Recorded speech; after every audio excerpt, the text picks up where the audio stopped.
नमस्कार, वेलकम, बहुत स्वागत है आपका। आप देख रहे हैं सीएनबीसी आवाज पर कंज्यूमर अड्डा। इसी पर होगी चर्चा कि क्या एक छोटी सी हमारे लिए चेतावनी है, यहां पर हम संभल जाएं और अपने बिहेवियर को और अपनी तमाम जो कोशिशें हैं मेडिकल लेवल पे भी और पर्सनल लेवल पे उनको एक बार फिर से चुस्त दुरुस्त कर लें। तो आज बात करने के लिए हमारे साथ हैं डॉक्टर विनय सिंघल, जो कि हैं head critical care Fortis Ludhiana से। हमारे साथ डॉक्टर सुरंजीत चैटर्जी हैं, senior consultant Indraprastha Apollo hospital new Delhi, और समीर भाटी साहब हैं, डायरेक्टर स्टार इमेजिंग और पैथलैब के। आप सभी का बहुत बहुत स्वागत है। समीर भाटी साहब, अब बात आई त्योहारों की, और जैसा डॉक्टर साहब ने पिछले साल का भी जिक्र किया, अभी केरला ने अगर मान लीजिए बहुत अच्छा सर्विलांस किया तो ये तो और अच्छी बात है कि हमें पता लग रहा है कि जैसे ही आप गैदरिंग्स करेंगे, मीटिंग्स करेंगे, त्योहार मनाएंगे और बाजार को एक हद से ज्यादा खोलेंगे तो नंबर ऊपर जाएगा। लेकिन अब तो त्योहार मुहाने पे खड़े हैं। अगर हम पश्चिम से लेकर उत्तर भारत की बात करें तो अब बस राखी, जन्माष्टमी और फिर तो लाइन लगी हुई है। तो ऐसे में तो ये चिंता और बड़ी हो जाती है। जी, फिलहाल अभी हम जिस तरह से बात कर रहे हैं कि क्या ये थर्ड वेव आ रही है कि नहीं, और दूसरा हम बात कर रहे हैं कि केरला के अंदर ऐसे जैसे सडन स्पाइक आई है, तो इसमें दो चीज़ें हैं। एक तो जिस तरह के अभी हमारा सीरो सर्वे की रिपोर्ट आई है, सीरो सर्वे में जो हमारी नेशनल ओवरऑल सीरो पॉजिटिविटी है वो 67.7% है, जबकि जो केरला है उसकी जो सीरो पॉजिटिविटी थी वो अराउंड 42.7% के करीब थी। तो अब ये मान के चलना पड़ेगा कि वहाँ पर जो ससेप्टेबल पॉपुलेशन है वो 50% से भी ज़्यादा है अभी।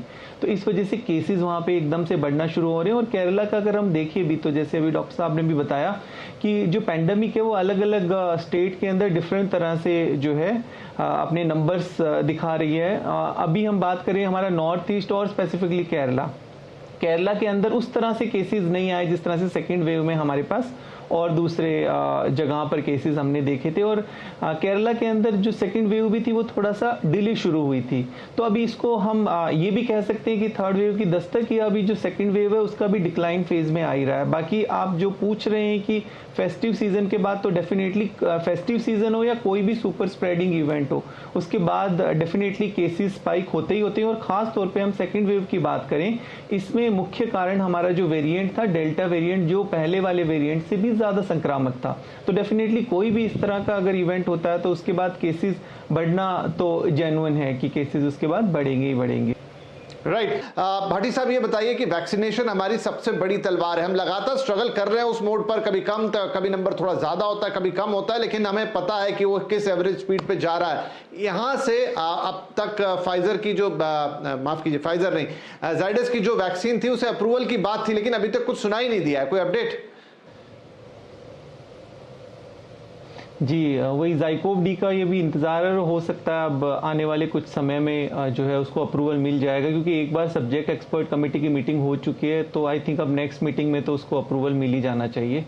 और वैक्सीनेशन के अलावा वैसे आप जो बता रहे हैं सबसे ज़्यादा जो चिंता का विषय है जहाँ पे केसेस बढ़ रहे हैं केरला, वहाँ जीनोम सीक्वेंसिंग भी हमें साथ के साथ बढ़ानी पड़ेगी, क्योंकि इसके साथ हमें जो हमारी जो भी नई वो आती है वो वेरिएंट ड्रीवन होती है। तो हमें नए वेरिएंट का साथ के साथ पता लगाना ज़रूरी है। वैक्सीनेशन तो निश्चित तौर पर स्पीड अप करना ही करना है। राइट, जीनोम सीक्वेंसिंग से काफी हद तक आपको मदद मिलती है कि क्या कोई नया वेरिएंट तो आपके एंटर नहीं कर रहा है। और वैक्सीनेशन पे अपडेट यही कि स्वास्थ्य मंत्री भी कह चुके हैं, मनसुख मंडाविया साहब, कि अब सितंबर से ये वैक्सीन आ जाएगा और वो बच्चों को लगना शुरू हो जाएगा, क्योंकि बच्चों का स्कूल खोल दिया गया है बहुत सारी जगहों पर। और ज़ाइकोव डी जो है वो बच्चों के लिए भी अप्रूवल लेकर आएगी अपने साथ में। आप सभी का इस कार्यक्रम में शामिल होने के लिए बहुत शुक्रिया। नमस्कार।